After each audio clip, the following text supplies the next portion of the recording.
Its last stand prep. And while this isn't exactly a some good news kind of topic, it's something we need to talk about. We've all seen the news about what's happening at the border, the deportations, the families being separated, and the political battles raging around it all. It's heartbreaking, and honestly, it's scary. But here's the thing, this isn't just a political issue, and it's bigger than what's happening at the border itself. This is about the potential for things to boil over, to escalate into something much bigger and more dangerous. Civil unrest.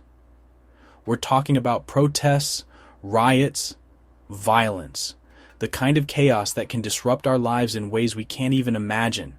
And that's why we're here. We're not here to scare you, but to prepare you, because knowledge is power.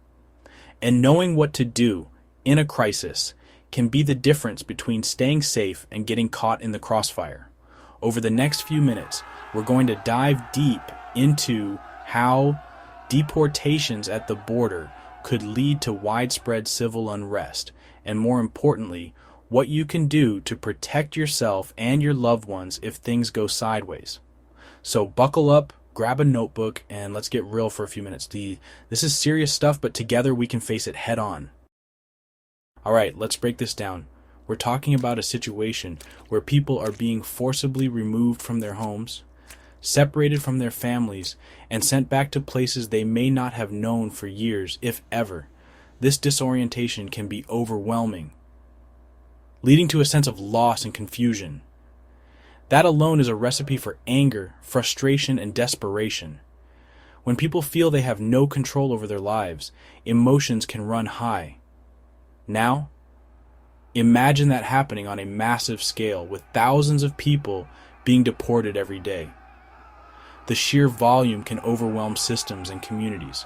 The pressure cooker just keeps getting hotter and hotter.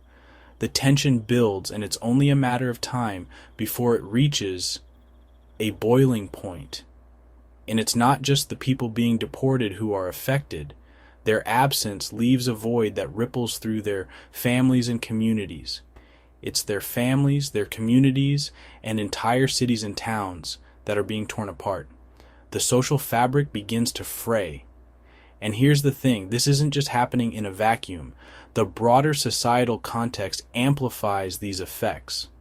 We live in a deeply divided country, and these deportations are only pouring fuel on an already raging fire. The polarization is stark. On one side, you have people who are outraged by what they see as inhumane treatment, sparking protests and activism. And on the other side, you have people who support stricter immigration policies. They believe in the enforcement of laws and border security. This issue extends far beyond the border, with its effects reaching both urban and rural communities across the nation. Tensions can spill over into major cities across the country, leading to disruptions in daily life for everyone, not just those directly involved. The unrest can paralyze cities.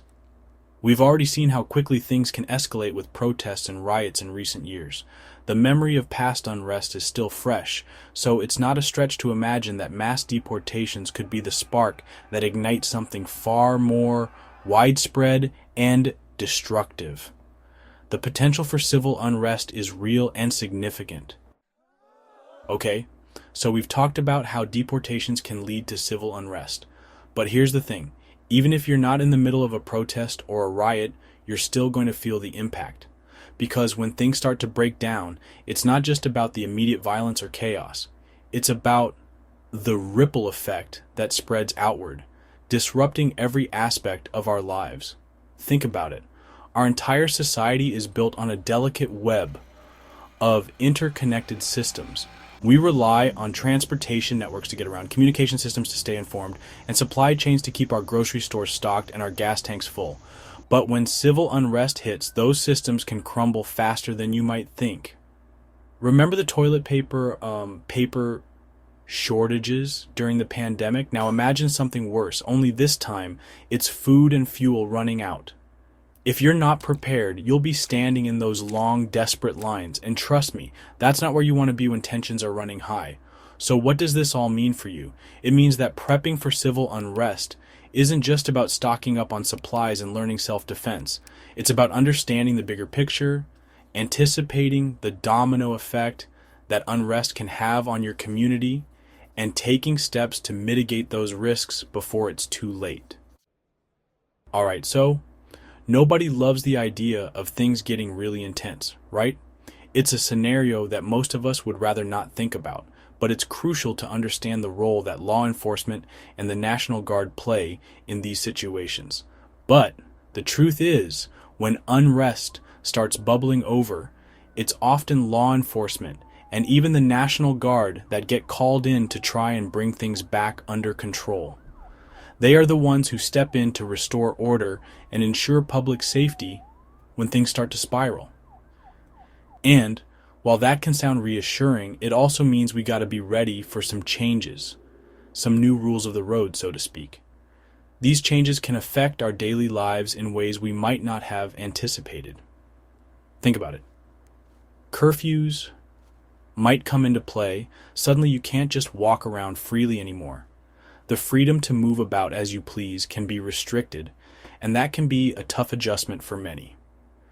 There might be restrictions on where you can go, what you can do. Certain areas could be off limits, and access to essential services might be limited. And the truth is, the atmosphere, it's just going to be tense.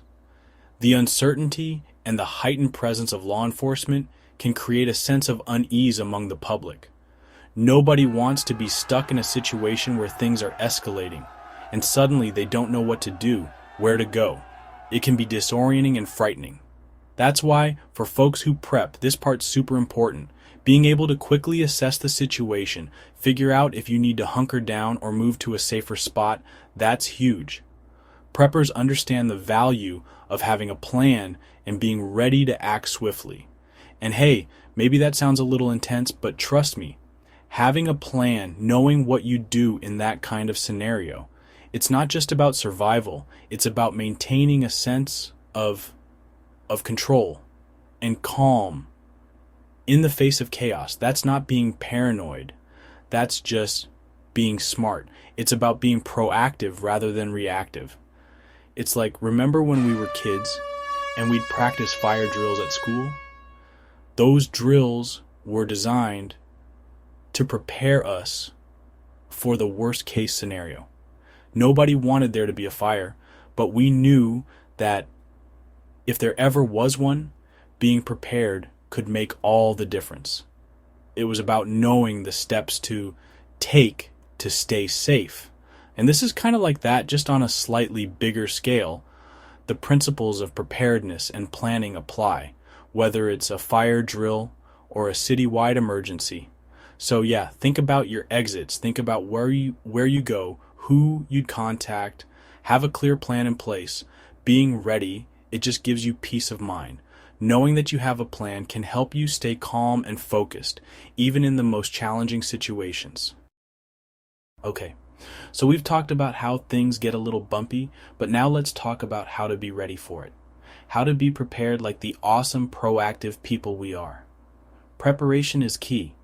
And it's not just about having supplies. It's about having the right mindset and a solid plan in place.